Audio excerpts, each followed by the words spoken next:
FWNOP comes bundled with all the necessary Perl modules to get it to work. There is a dependency there's a lot more dependencies on the server side than there are on the client side. So I would anticipate that you could probably get that to work today. In fact, if you would like to try that and send me an email, I'd love to make a blog post about it and reference your website or whatever. That's a great question. I don't have anyone tell me so far that it definitely does work. But if you're the first, I'd love to know about it. Okay, so let's just do a little basic comparisons here and try to highlight the real differences between port knocking and SPA. So let's take the most simple possible port knock sequence, and that is we're going to say that if a TCP SYN packet is received on port 12345, then we'll grant access to, let's just say, SSH from the source IP that generated that packet. This is a shared sequence between the server side and the client side, and it has a few advantages. The foremost being that this can be implemented in the simplest possible way on the server side. Only 16 bits of incoming information is really significant and has to be processed by the server. Pretty hard to put an overflow exploit in 16 bits of information, probably. libpcap is also, of course, not required. We can just parse a firewall log file. That's not typically a dangerous operation.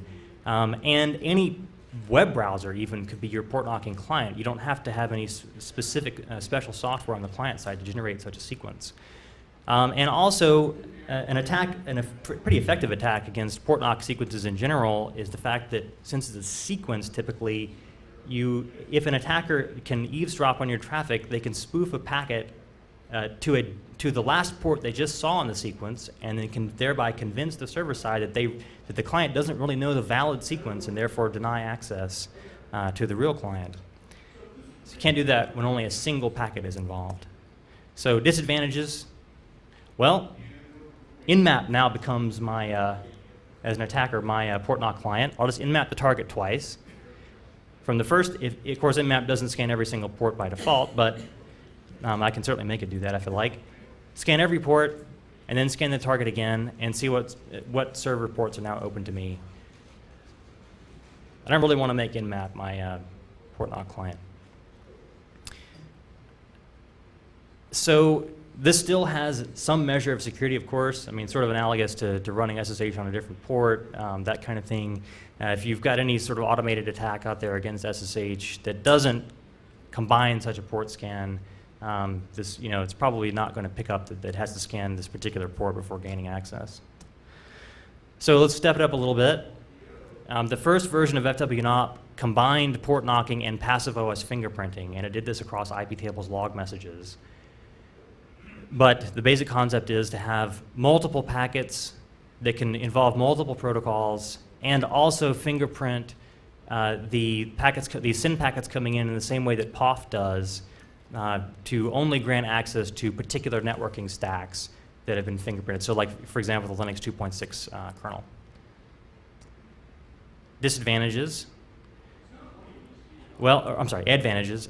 Breaking the knock sequence typically requires eavesdropping. You're probably not going to get nmap to generate this particular sequence of packets that even involve ICMP as well, and let's say an orphaned ACK packet in this particular sequence. That's fairly unusual.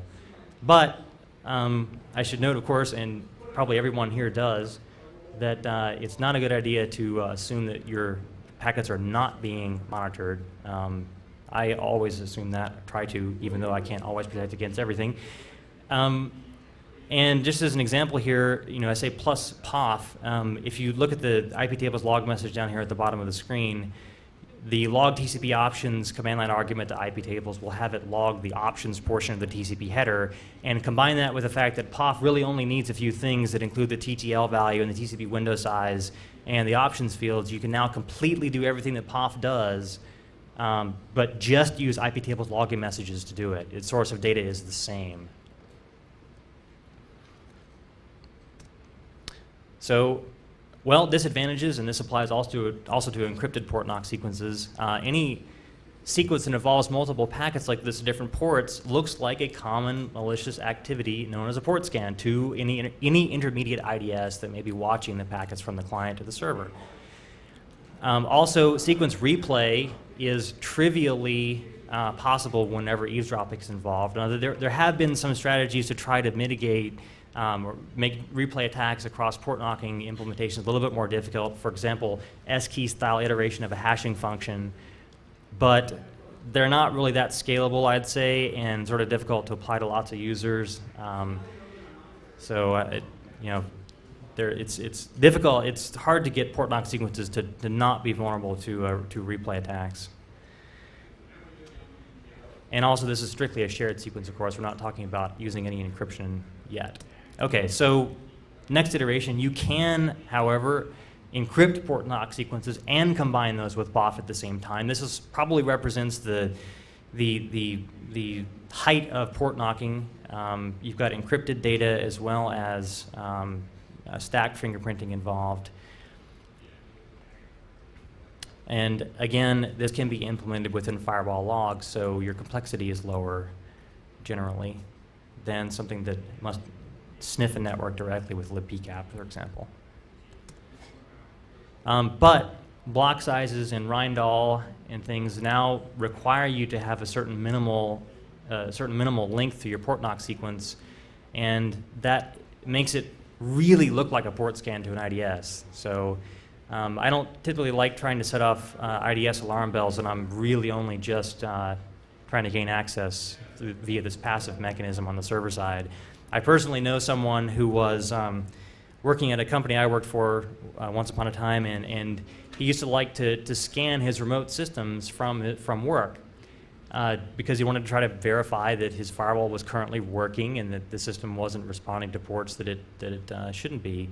And he was fired because of the local security policy at my company, unfortunately. And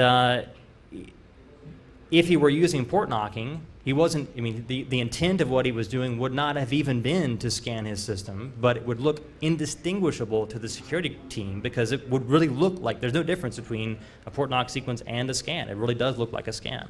He would have had a hard time, I think, convincing the security team that that's what he was really doing.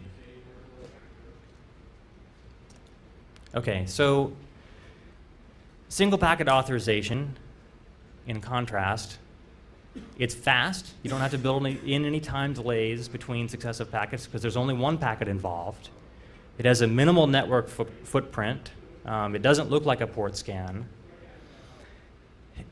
You have access to use a lot more data given MTU sizes on networks, so you can encode a lot more information, including full commands. FWNOP supports that. And at this point, you really, really require eavesdropping in order to break SPA authentication. And by breaking it, what I really mean is that you have the capability of cryptanalyzing packets that are encrypted with Rindall or with GNU PG, which is not an easy thing to do, of course. And no two SPA packets are the same. Replay attacks are elegantly made infeasible in SPA implementations.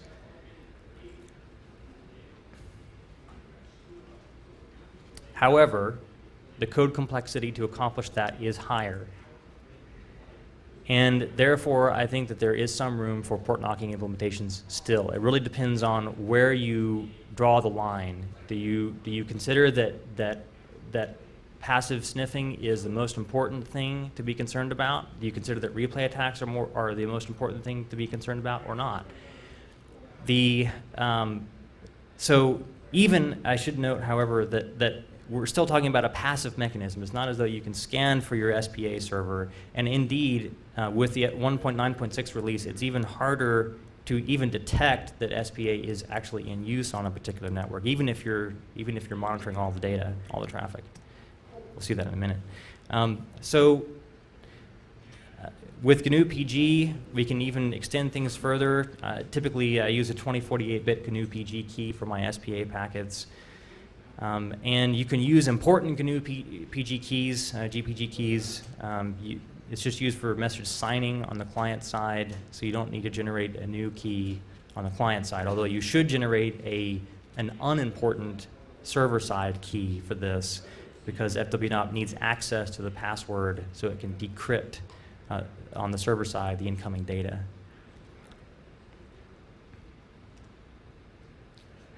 In this one, code complexity is probably the highest. We have in Perl implementations of Rindal. In the case of FWNOP, it actually requires a functioning installation of GPG on the server side if you want to do SPA packets encrypted with GPG. So I kind of like to think about it like this. This isn't exactly a scientific graph, whatever, but I think if you think of protocol limitations versus complexity, I would say that SBA with GNU PG is probably the most complex, but it also has the most benefits in terms of limiting the limitations in the actual protocol itself. And I like to draw the arrow sort of with the lower left there really, really low in the sense that I assume that packets are being sniffed all the time. And off to the right-hand side, protocol limitations are the greatest, as we've seen. Detection by IDS's ability to DOS the FW or the port knocking server, and replay attacks are the chief ones probably. So, any questions on that? Yes.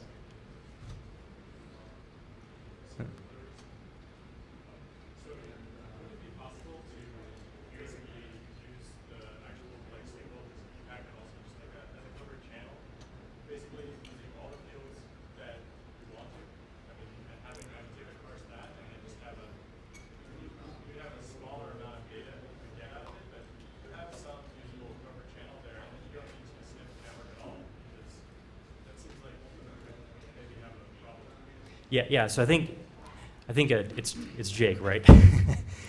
He's pointing out that that you've got a lot of information, a lot of bits in the TCP header that you can play with, and you don't need, and given that all that information is logged via IP tables, he's pointing out that you could probably use that as a covert channel and not therefore require some more complex application layer information. Correct? Okay. Yeah. The question becomes though. How many bits do you really need in order to thwart a replay attack, I would say. And so the initial implementations of FWNOP included, actually they all include 16 bytes worth of random information. Do I require 16 bytes to make everything random? No, but as soon as I start things, if I reduce the number of bits that are necessary there, I start to make it a little bit more easy to conduct a replay attack. Although, probably some experimental verification would need to be made, or a theoretical argument would need to be made to see how practical that really would be. I mean, I agree with you. There's lots of bits of information that TCP headers allow. The thing is, you're also starting to say, well, if I need to actually change bits in the TCP header, I'm probably not at that point going to just be able to use the TCP stack on the local system. So if I require changing something in the options portion of the header that the local stack doesn't allow me to change, I can't use just a simple user space application such as a web browser to construct that packet. And I probably need a raw socket with access to the options portion. I have to craft that myself. You have user access controls at that point. Do I need root, et cetera? So I would say you could certainly come up with an implementation that would conduct a covert channel over just raw TCP header information, but how much information you're going to be able to include in that and stop replay attacks and introduce encryption if you like, I think at that point you might need to have more information than what the TCP header allows. That's my gut feeling. Okay, so switching gears a little bit, detecting SPA traffic. So FWNOP sends UDP packets by default for SPA communications over port 62201. Any SPA packet is typically going to be at least 150 bytes long in its encrypted base64 encoded form. So a snort rule, such as you see at the top here, looking for any UDP a UDP packet to destination port 62201, at least 150 bytes long, and contains the following PCRE. It is looking for trailing equals characters at the end of the packet. Those trailing equals characters are produced as an artifact of base64 encoding. So base64 encoding works by